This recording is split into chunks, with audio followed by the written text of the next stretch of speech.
Hello, everyone. This is Tom Fox. I'm the Compliance Evangelist, and I'd like to welcome you to This Week in FCPA, Episode 146 for the week ending March 15, 2019, the St. Patty's Day Weekend Edition.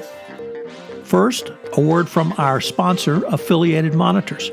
Founded in 2004, Affiliated Monitors provides professional, independent integrity monitoring and ethics and compliance assessments nationally and internationally and across almost all industries. With its knowledge of effective ethics and compliance programs and cultures, Affiliated Monitor is respected for its work as the corporate monitor on matters ranging from multinational corporations to small and mid-sized companies and even individuals.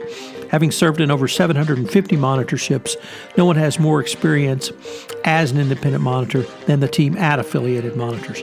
For more information on how an independent monitor can help improve your company's ethics and compliance program, visit our sponsor, Affiliated Monitors, at www.affiliatedmonitors.com. In this jam-packed episode, Jay and I took a look at some of the following stories. Bob Conlon and Carrie Penman talk about compliance lessons from the college admissions scandal. What does the new change in the FCPA corporate enforcement policy mean for messaging apps? What's the difference between concurrent, consecutive, and stacked sentences? How big dogs can even be defrauded? What about training wheels in leadership? That's an interesting topic. The business response to better compliance through fintech and cyber breach disclosures are a mess, says Matt Kelly. Dave Lafort takes a look at insider threats on his column. Jacqueline Jager looks at the FBI Office of Integrity. We review my 5-part podcast series on the MTS FCPA settlement. 2 great conversion events next week in Houston and a webinar. If you didn't listen to Popcorn and Compliance, you should check it out because Jay and I looked at Captain Marvel, and I preview my 5-part podcast series with Affiliated Monitors' Jesse Kaplan on emerging issues in healthcare, compliance, and monitoring. Hello, everyone. This is Tom Fox, back again with Jay Rosen, Mr. Monitors, for another episode of This Week in FCPA, episode 147 for the week ending March 22, 2019, the Spring Has Sprung edition. As the St. Patrick's Day weekend has passed and spring has sprung all over the U.S., we are back to look at some of the week's top compliance and ethics stories. Jay, today I am in New York City, so not quite sure what the New York welcome is, but welcome from New York. Well, welcome back from California. Did you want to tell our listeners what brought you to the East Coast this week? So I did spoke at the IIA Philadelphia Chapter Spring Fraud Forum, giving the keynote speech this week. And now I'm in New York, where Mrs. Compliance Evangelist and I will be taking in some theater tomorrow, seeing Glenda Jackson as King Lear, which we're greatly looking forward to. And then on a little bit lighter note, the musical Chicago. Sounds great. So let's jump right in. Topic number 1 what are some of the lessons from compliance professionals that we can learn from the college admissions scandal? So this was a really interesting article by Bob Conlon and Carrie Penman. Bob's the CEO over at Navex Global. Carrie is Chief Compliance Officer. And so they took a look at some of the compliance lessons learned from this scandal. And I think this is one that resonates. We talked about this last week, Jay. I think this resonates literally with everyone in America. And it's something that, I mean, you went to college, your daughters are going to go to college. I obviously went to college. My daughter went to college, is in college. And admissions is something that touches really everyone. So we are, they had an idea, or at least the ironic lessons learned, as they put it, about trust and transparency, and that people need to, organizations need to have that at all levels. So it was just a different look at this. It was almost a philosophical look, but I think that's the kind of conversations that I'm certainly having with people, literally everywhere from the barbershop to transportation to planes, trains and automobiles. and really everybody else. It's a topic that is on the minds and lips of literally everyone in America, I think. And I think it keeps coming back to themes that we unfortunately find ourselves discussing on a weekly basis: culture, transparency, speaking up. And these are all issues that, when you applied to college, 3 different times, you have 2 degrees. I applied once, and we don't know what got us in, right? It could be the resume.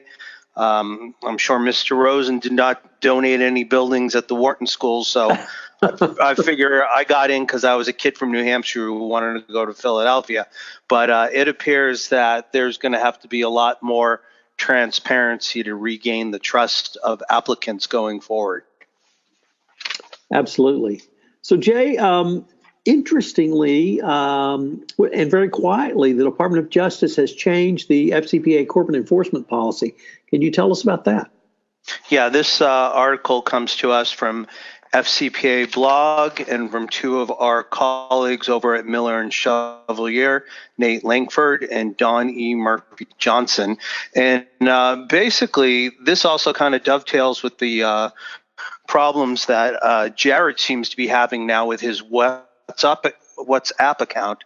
That back 2017, when the DOJ first took aim at messaging apps and its corporate enforcement policy, it was very strict about saying that companies had to prohibit employees from using, quote, software that generates but does not appropriately retain business records or communications. And just as they've kind of softened their stance on some other policies over the last, 9 to 6 months, now that they're kind of walking this one back or so, and they've clarified it now. So they say that it does not expect companies to prohibit employees from using ephemeral message apps, but instead it requires them to implement appropriate guidance and controls over such communication. So as the DOJ seems to do, they're going back to a reasonable standard. And I think that kind of makes a lot of sense, because you really can't be absolute in doing these things. It still would be better if you could get your employees not to use those devices. But if they do and they take contemporaneous information, I think that will now be acceptable to the DOJ. Anything else you wanted to say on that one, Tom? So I was really impressed by their article, because it really emphasized the risk-based approach you should take. You should assess how your employees do communications, both internally and externally, and then manage that risk that you have engendered. Part of it's education, part of it's ongoing monitoring, but all of the things that you would see in a best practices compliance program, I think were incorporated into that change. And I guess the only thing I would disagree with is your characterization is I don't see the DOJ softening their position. I see the DOJ modifying their position based upon concerns brought by commentators, brought by defense counsel, brought by the general public. And as with the change in the Yates memo, I viewed it as something that was the DOJ really responding and modifying a policy, not to make it more user-friendly, but to make it more reasonable in the real world of the marketplace. So I give the DOJ kudos on that basis. I can't refuse that line of argument, so I'm going to say what he says. Next up, there's been a lot of questions about sentencing over the past couple weeks, especially with the 2 different sentencings that Paul Manafort got. So we've got an article from the Grand Jury Target blog from Sarah Crope. And what does she have to say about sentencing? So if you don't read Sarah Croft's blog or subscribe to it, you should. She really writes some great stuff. She's got a wit about her and a sarcastic tone that I think every lawyer appreciates.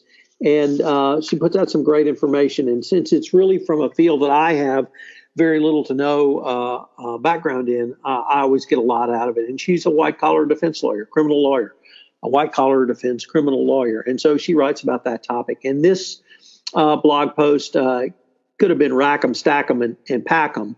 but it's concurrent, consecutive, and stacked sentences. And she goes through and explains what they mean. And she talks about the basics. She talks about a consecutive sentence and how that's different from a stacked sentence and how it's different from a concurrent sentence. She gives the U.S. statute that governs it. And she talks about the sentencing guidelines, and she explains all of this. Then she explains the practical reality of how you negotiate in a plea deal. And she ends with, she usually has a couple of two nuggets of practical advice, and they usually it's self-depreciating humor that she uses and points towards herself. And she says that lawyers need to take notes at sentencing hearings because a couple of years she was with a client, and the judge handed down 2 counts of 18 months each to be served concurrently. At least that's what she heard, and her client heard consecutively. And they had to actually go back to the probation officer and check the sentence and confirm that it was indeed concurrent. So take notes. Always good advice for lawyers. And if you can't take notes, have a second lawyer there that they can take notes while you're doing the talking. But a great little piece by Sarah, and kudos for explaining this to us going forward. And I think her wicked sense of humor even continues on. There's a little picture at the start of the blog, and it's a nice super stack of pancakes with a big pat of butter on top. So kudos, Sarah. So Jay, next we regularly blast Facebook, occasionally Google on this podcast, but today we're going to talk about them for a different reason. And this case, once again, you could not write about this in terms of a fiction book because fiction has to be based on reality. And life in the real world is much more fiction-based than fiction. So how did Google and Facebook get taken for the tune of over $100 million? Well, it starts off that a Lithuanian man, and I'll butcher his name now, Valdas Rimsakauskas, 50 years old, pleaded guilty to his role in a complex wire fraud scheme that resulted in the theft of over $100 million from Alphabet, from Google, which is a part of Alphabet, and Facebook. Basically, he pleaded guilty to 1 count of wire fraud in connection with a scheme that duped these 2 tech giants into wiring millions of dollars into foreign bank accounts between 2013 and 2015, according to the SDNY. He also agreed to forfeit $49.7 million he obtained in relation to wire fraud charges.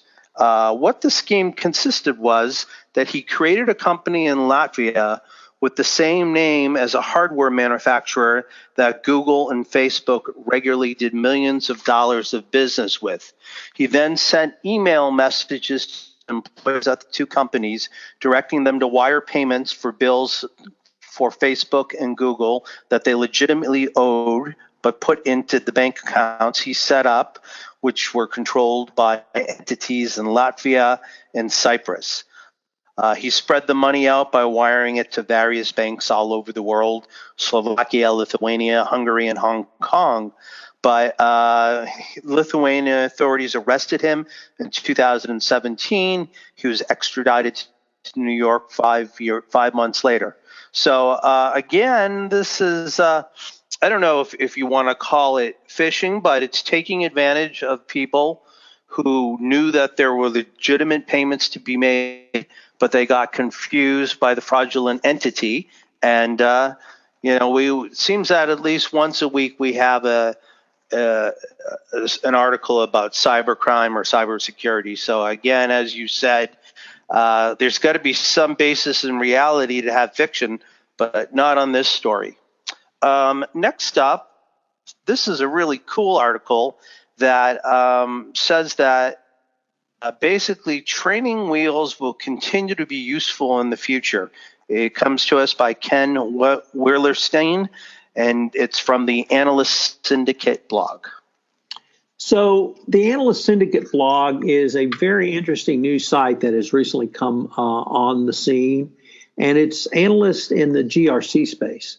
And there's a fellow named French Caldwell who put this site together. He is actually going to be adding his voice in a podcast on the Compliance Podcast Network. But this article, I was really intrigued with it, Jay. Obviously, the title is intriguing. The picture shows a boy, I assume a boy on a bicycle with training wheels. But the article was really, I thought, went in a little bit different direction. And basically, he talked about having a worldwide conference call, visual conference call, and the steps that you need to do to be present for that, and to not be playing on your phone, not be worrying a crossword puzzle, or don't be doing anything else, but be present for the call, because you need to pay attention to those who are on the call. You need to pay attention to what they're saying. You need to pay attention to their facial expressions, just as you would if you were in a live meeting. And I thought it was a really interesting way to remind us all how important literally a visual conference call can be. And when you work for a multinational organization with people from cultures across the world, you have to have some cultural sensitivity. What you and I might take as satire, might take as fun, might take as one type of remark between us, might be taken very differently in a culture in a different part of the world. And when you work for that kind of organization that literally has a worldwide footprint, you have the possibility of offending someone, and if not even offending them, certainly not understanding the seriousness of what they're saying. So I thought it was a good reminder for the compliance professional, because we are typically dealing with people outside the United States. And as technology drives us to greater and better communications, we need to perhaps think about some of the basics sometime. And that's why I was really drawn to this article and the training wheels example, that maybe you need to get back to basics a little bit and treat people as you would want to be treated, even on a worldwide conference call. The other thing that I thought was kind of cool, Tom, is I think you remember the Jetsons, and there was one point in the opening of the Jetson where Jane, his wife, gets up and she's not looking very good. She's got her bedhead, and all of a sudden she takes like a phone call and holds up this mask in front of her face rather, and she's all coiffed and looking pretty. So I thought it's good. It's kind of cool if you got this AI that's going to like sit on your shoulder and tell you to sit up and be attentive and don't have a petty quarrel with the person on the other end of that video call. So very, very cool technology, and it'll be interesting to see how that AI develops. So, Jay, next up, we had a couple of articles rather, about fintech, but also the business response to better compliance. And I took these articles really to mean, or at least one interpretation could be, when you have a business response to compliance, that's what's going to drive compliance forward. But what were your two takes on these articles? So we've got them from two different sources that are in the show notes. One is from the NYU Compliance and Enforcement blog, and the contributors there are, let me see here, Matthew Epstein, who's the CEO and founder of, and how do I say that, Tom? Kharon, Kharon? Something like that. And Robert Werner, who's the CEO and founder of Green River Hollow Consulting, us from Corporate Compliant Insights by Sunny Singh. And I guess basically what they're saying is that while the U.S. Department of Treasury and bank regulators have taken notice and are encouraging the private sector to explore innovative technologies, means of protecting financial integrity, in particular, their illicit financial activity conducted by networks and by sanctions. And they're basically private sector innovation, including new ways of using existing tools or by adopting new technologies, can be an important element in safeguarding financial systems. So just as you said, Tom, sometimes there's certain responses by technology that the regulators tend to get behind. And this was a speech at the EBA on December 3rd by Undersecretary Sigal Manliker. So this is what the article talks about using these ecosystems to manage And what's very interesting is they talked about our favorite Brazilian energy company, PDVSA, and they had this very interesting, I guess it would be like a spatial chart showing people who work for PDVSA here in the U.S. and what kind of entities they set up. And then it looks like they were all living in Katy, Texas. So to use the AI to do that was very cool. And the second article that we have from Sunny Singh, he's not only using AI, but he's also using big data and machine learning, and wondering if you could basically say that if you got some red flags on a company and you were able to do analysis, maybe the company came back with 100 red flags, but the real amount of the red flags is after you use the machine learning and the AI would be 20, and this could lead you to more efficient business processes when you're doing your due diligence. So those are my two takeaways. Did you have anything else, Tom? I guess, Jay, the overall theme for me was one, that in the financial sector, we have the regulators talking about a business response, but also that is really how compliance is moving forward so dramatically and so quickly, by understanding it's a process, by not having the lawyers running it, by not having the lawyers write policies and procedures and sit backing and pontificating, but by moving compliance into the business process of the organization and fully operationalizing it. You're going to make compliance obviously more important to the organization, but you're also going to make the organization run more efficiently. So the more we can put these types of innovations into compliance, I think the better companies are going to be run. And what we saw with the Ethisphere 2019 World's Most Ethical Company Awards was that the ethics premium of 10%. And part of that is the efficiencies of fintech, regtech, and other technologies into what I call comtech.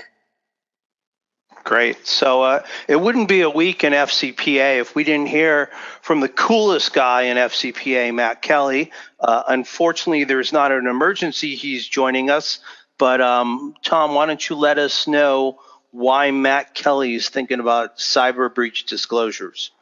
Well, he generally thinks about that anyway, but he wrote about it this week, and he wrote about a new report examining how public traded companies have been reporting to the Securities and Exchange Commission. And I don't want to say the report was damning, but it certainly raised my eyebrows. You have the median time between when a breach happened and when it was discovered was 35 days. The average time was 123 days. The median time between breach discovery and breach disclosure was 26 days. And there was one company it took over a year to disclose. So think about that in terms of GDPR, where you have literally 72 hours. The U.S. is so far behind Europe in not only data privacy, but data protection. And that people here in the United States are being victimized, where corporate America is really apparently just sitting on their hands.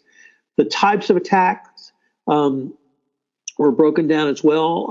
The largest number was malware, but phishing was right number 2. And phishing was one of the things, frankly, that was used against Google and Facebook. And it's not really rocket science to defend these things. It's just good common sense and good business practices. If you get a email from someone you don't know directing you to send money somewhere, check it out. If you get an email from someone you do know directing you to send money somewhere, check that out too. If you get an email from the CEO directing you to email money and you're not the CFO, check it out. And even if you are the CFO, just pick up the phone and call your CEO. So some disconcerting news certainly, but it shows that the regulation needed in the United States is pretty strong.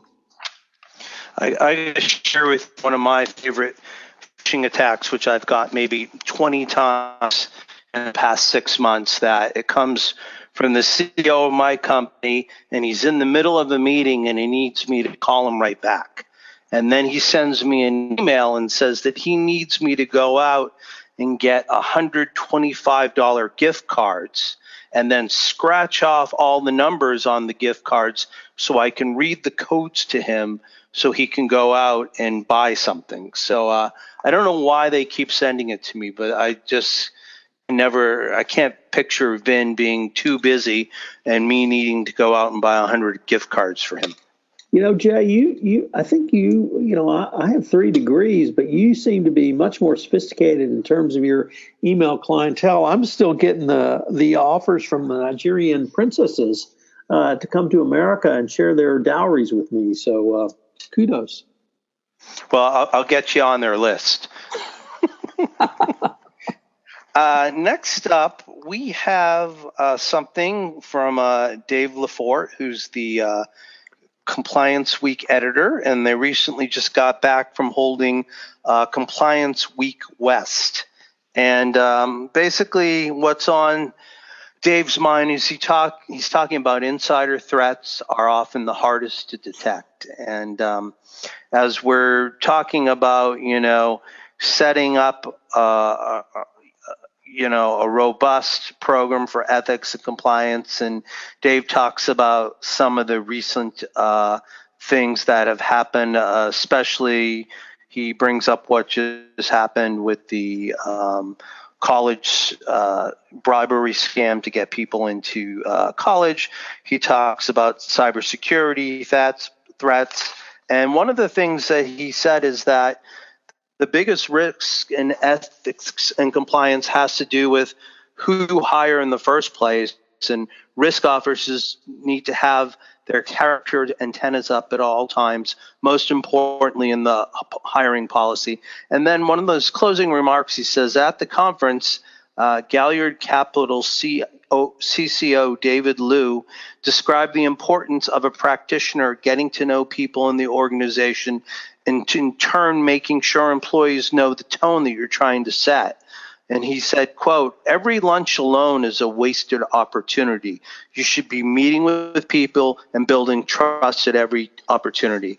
And then Dave closes by saying, you're not going to catch every money-hungry soccer coach or opportunistic exec, but building relationships, having your moral radar on high, and propagating a tone that ethics are as important as profits put in a better position to catch a potentially embarrassing situation before it develops. And I think that quite nicely echoes what we're always talking about.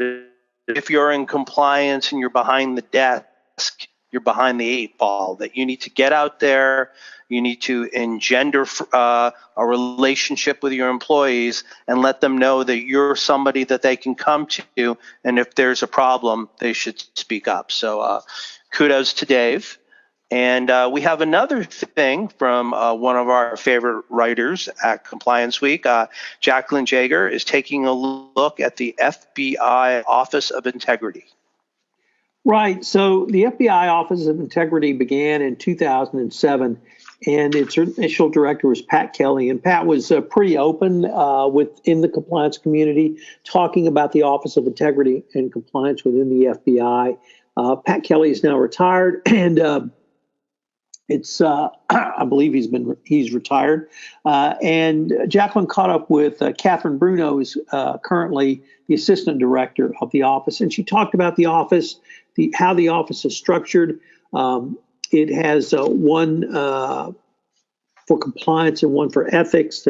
She talked about their training. She talked about the risk analysis, and then the mitigation and remediation steps that they would engage in. It was really an interesting discussion to see how the same concepts that you and I would talk about to a corporation in terms of tone at the top, written standards, policies and procedures, and a code of conduct, a risk assessment, authority, and resources to achieve compliance officer, training and communications, discipline and incentives, a robust internal reporting system. Third parties are not as big an issue with the FBI in terms of their compliance program, but ongoing monitoring and oversight. So all of the basic concepts of hallmarks of 10 hallmarks of an effective compliance program pared down a little bit, you see directly in used by the FBI. And it was a very interesting interview, and as always, great writing by Jacqueline. And for those who are really interested in how our nation's top police force the FBI really has embraced and put compliance and ethics directly into their organization. It was a great review for that and a reminder of how they do that. So I just have a little pithy comment. In one of the answers, they said that the FBI personally trains all incoming employees within 90 days of their arrival, and then they come back in and make sure they're doing the right thing the right way. So my question is, were Peter Strzok, Lisa Page, Andrew McCarthy, and James Comey somehow absent on the day that they were going over the ethics compliance, or what happened there? So it's not clear what happened there. They may have used their executive exemptions on those. Certainly they missed the email, don't put stupid shit in emails lecture that I want to give. So that just goes to show when you miss a compliance and training exercise, you need to make it up. So thank you for letting me get that off my chest, Tom. Following up on your blog post series on the MTS FCPA settlement, Tom moves to the audio format for a podcast series. And what is it that you covered in that series, Tom? So, Jay, we took, or rather, I took a look, we took a look at the MTS FCPA settlement, looked at the background, the bribery schemes, explained the missed red flags, the individual indictments and lessons learned. If you like consuming information through podcasts or the audio format, this is the podcast series for you. It's available on the FCPA Compliance Report, iTunes, JD Super, Panoply, and I'm also now on Spotify and Corporate Compliance Insights. Jay, I don't know if you're going to be in Houston on Tuesday, but if you are, I hope you can join Katie Smith and myself at Conversant's Roundtable Lunch from 12 to 2 on Tuesday.